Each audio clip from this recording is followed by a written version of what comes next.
Bread 101. Need to keep in mind a couple things. We're only going to be talking about how to make a simple, basic white bread loaf. Everything that we were talking about is going to apply to just about every kind of bake you do, but for beginners, the basic white loaf is the easiest one to learn how to do, learn your techniques, your methods, what you're looking for in the dough, that kind of thing. So we want to start with the simplest of simple and the one that, in my opinion, you're always going to make the most. It could be wheat also, but you're just basic loaf that you can shape into loaf or rolls or whatever. They're great. They, soak them in enough butter. Everybody loves it, and that's what everybody wants to learn how to make. It's just a simple loaf of bread. So we want to talk about our ingredients a little bit. Everybody wants to know what the recipe is, and I don't have one. You want to be able to make a loaf of bread real quick without all the technical knowledge that recipes give you, and they get bogged down in some of the details and some of the ingredients. So to make it as simple as possible, I always tell myself I'm going to use 2 cups of liquid, whatever that liquid may be, and it could be water, milk, or eggs, or broth, or whatever it is that you're trying to do. But for every 1 cup of liquid, you get 1 standard size loaf.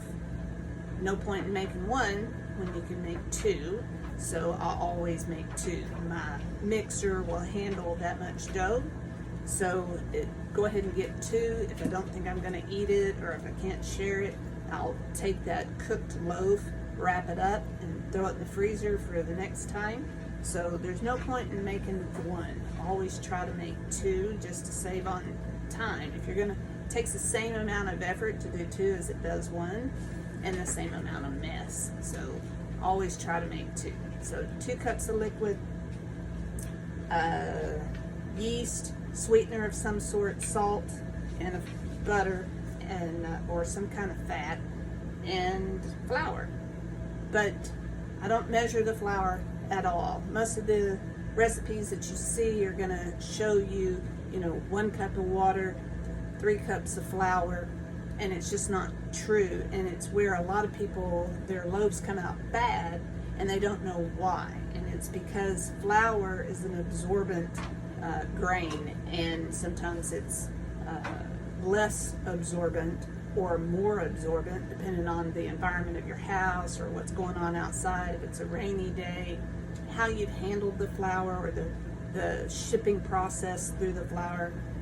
I always freeze mine when I get it, just to kill off any residual microscopic bugs, and then I'll take it out, and sometimes it'll sit out for a long time, and so the longer it sits, the drier it becomes. It loses some of that natural absorbent moisture inside of itself over a period of time, especially after it's been frozen, and in my case, hot because of my shed. So I never measure the flour. I only measure my wet ingredients and the yeast. That's it. Okay, so flour, you're going to want to buy bread flour. Doesn't really matter what brand. If you want to go for gold, then use King Arthur flour. Otherwise, I would say use a good name brand flour. Currently, I'm using Gold Medal, but there's any number of them on the shelf. It just needs to be bread flour. Every manufacturer has a different protein count in that bread flour, but we're not going to worry about that today. That's they're all going to react a little differently, but not so much that we'll notice in a simple white loaf. So get bread flour, though. All-purpose flour won't make a good loaf of bread.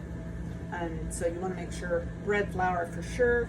Liquids can be water, milk, egg, a combination of any of the others. Once you start getting into milk only, or milk and egg, we're getting closer and closer to dessert type doughs. So like cinnamon rolls, brioche, buns, those kinds of things.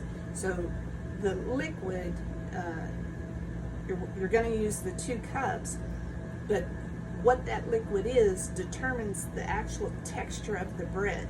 So if you want a coarse loaf with larger bubbles in it, and I don't mean big ones, I'm just talking about a coarser structure that's good for sandwiches and good for toast, you're going to want to use more water than anything else. Milk will make that bread texture softer. Eggs will soften it even yet again. And if you use only milk and egg, you're getting a very soft loaf, which is great for yeast rolls, not so much good for actual loaf bread, simply because once you start cutting it, it's wanting to tear into that beautiful texture. So just know that your choice of liquid is going to change it.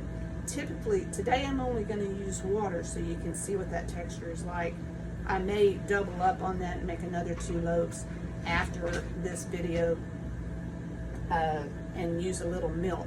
Normally what I do is use 1.5 cups of water and 1/2 cup of milk, and that softens it just a little, and it gives it more of the texture of the typical sandwich bread you buy at the store, only without all the extra chemicals. Manufacturers don't use liquid milk, they use powdered milk, and so you can also do that. If you have powdered milk, powdered butter, powdered flavorings of any kind, you can add that in with your flour later and still use your 2 cups of water and still change the texture of the bread. Just know that milk, whatever variety you use, will soften the dough. So these are the kinds of things that you kind of need to know in advance before you get started, so you understand what the result is going to be. There are 3 different kinds of yeast. There's instant, quick acting or double action, and cake yeast. My recommendation is either instant or double action. I like to use double action if I'm in a hurry because it makes it rise really fast. You're going to get a more yeasty flavor. Sometimes you're going to get bigger air pockets in there, but it's great to use for wheat bread or stuff that's bread that you've added ingredients to, like cheese or fruit of some kind or a lot of herbs, because that'll make the rise take that much longer. So if you're using double action yeast, it's a lot stronger yeast, and it's going to help keep that rise going in a faster time frame than just regular instant yeast. I buy it in bulk. I keep it in a big jar in the freezer. Yeast is kind of finicky, so you don't want to get it too hot, you don't want to get it wet, you don't want to do a lot of things. So I do buy it in bulk, but I throw it in the freezer just to kind of keep it alive. This yeast right here is probably longer than that, before BJ died, so 4-5 years, but it's still working perfect. It's just simple instant yeast.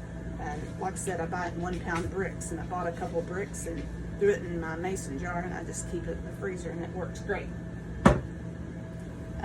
Sweetener, you're going to want to put a little sweetener in there, so handful of sugar, brown sugar if you're doing wheat, molasses if you're doing wheat, honey if you're doing either one.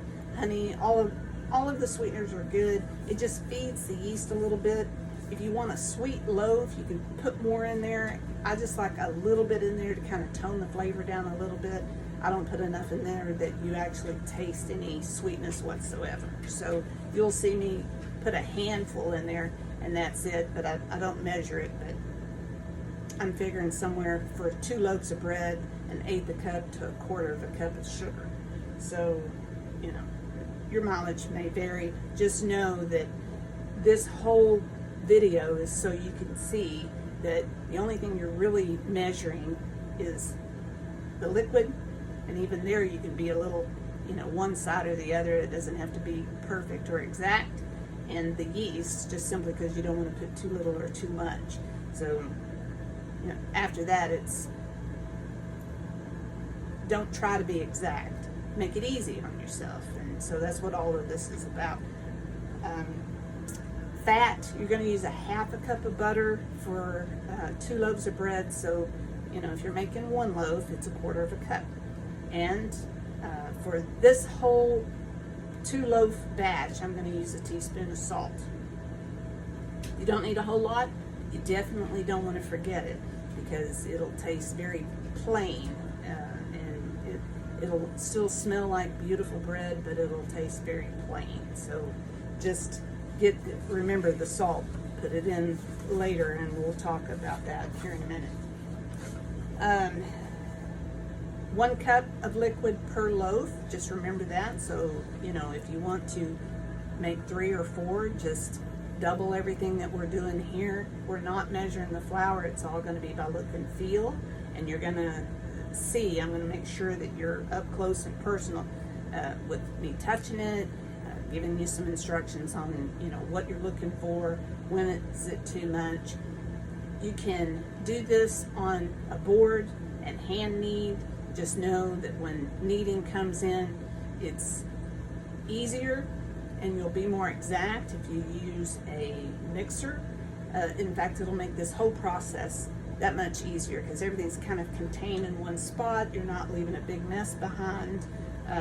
Personally, I like to hand knead, but 10 minutes of doing this is a very long time. You think that you're 10 minutes in and you look up and it's been 3. So it's easy with the mixer. Turn it on, go out, feed the chickens, whatever you got to do, and then come back in and it's done. You're not having to do it yourself, and no mess left behind. So if you have a mixer, great. If not, you can do it by hand, and we'll go over that as well. Temperatures. Oh, no. I wanted to tell you that also this recipe can be modified, again, depending on what kind of liquid you use, to make other kinds of bread. Once you get real comfortable with, hey, this loaf turned out great, next time maybe it didn't, make it 2 or 3 times, so you know what you're looking for, and you think, oh, this is where I went wrong, this is what's going on, and then start adding stuff to it.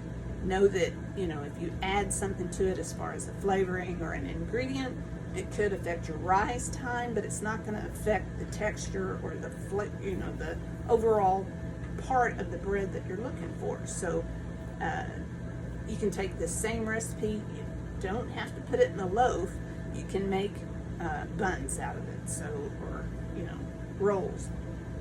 How it's shaped doesn't matter. You can braid it, you can put it in a little ball, you can make a football out of it. It doesn't matter. It's still going to be the same texture when you're done. Cook times may be different because it's a smaller piece, but otherwise we're looking at the same recipe no matter what we do. And then you start experimenting a little bit. And the recipe, one more time, we're only 13 minutes in, so if you want to write it down, you can. 2 cups of liquid, 1/2 cup butter or fat of some sort, 1/8 of a cup to 1/4 cup of sugar, 1 teaspoon of salt, 2 1/4 teaspoons of yeast, and bread flour. That's it. Nothing else. Okay. Next thing you need to be aware of: temperatures. Yeast likes everything warm, not hot.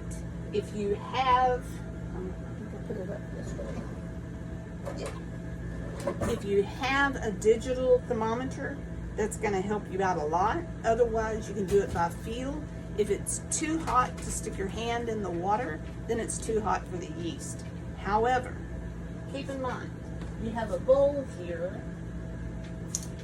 that's cold. You have a cup that's cold, and you've got flour that's cold, sugar that's cold, everything's cold. So if it's too hot to touch, and then you put it in a cold bowl, suddenly it's no longer 125 degrees or 140 or whatever your tap water is coming out of the faucet. So there's that fine line there of keeping everything warm enough to make the yeast comfortable, not getting too hot and not getting too cold. It's not an exact science. What I like to do is I get that water as hot as I possibly can, and I put it in first. I put in some other ingredients, and then I put in my yeast, so it's not touching the hot water, and then it's plenty warm enough. Chefs will tell you different, maybe. Instructions will tell you different, maybe. But in my world, it's all about throwing it in this bowl, making my life as easy. This being the only thing that gets dirty. That's it. That and my hands, and calling it a day. Throw it in the oven. We're on our way to eating bread. So this is home cooking, not chefs. So I'm not a chef, but I do start with a digital thermometer. I think it cost me like $9 on Amazon. It's just a stick, digital readout. Stick it down in here, just check it real quick, just to see, you know, how comfortable is my yeast. You know, yeast is like a baby. You just kind of want to keep it at a happy medium. So temperature is important, but you also have to keep in mind the temperatures of all your stuff that you're sticking in there. So it can't really be too hot unless you boil water, and there's no point in doing that. All right, so time to get ready. We're gonna make first a sponge. And all that is some of these ingredients mixed together in a bowl, and we're gonna let it sit for a second. So what we're gonna do is we're gonna activate the yeast first before we start throwing all of the ingredients in there. So we're gonna put in some of the water, not all of it. We're gonna put in all of the yeast, all of the sugar, and a handful of flour. That's it. And we're gonna let that activate. It does a couple of things. It gets the yeast started. It's eating on that sugar, it's eating on the flour, it's starting to grow, it's starting to bubble, it's starting to do its thing. And if it doesn't, then you know your yeast is bad before you get a whole bunch of ingredients in there. So it kind of proves the yeast, make sure it's working, make sure it's not too old, or you've done something wrong or whatever. The only thing you don't want to add to that sponge is fat or salt. Salt hates yeast, or yeast hates salt. It'll kill it if it's mixed side by side, if they're allowed to touch. Once it gets in the bread, doesn't matter. It's diluted quite a bit, but in the sponge, we don't want to do that. So I'm going to kind of get my stuff together, and then we will begin the process.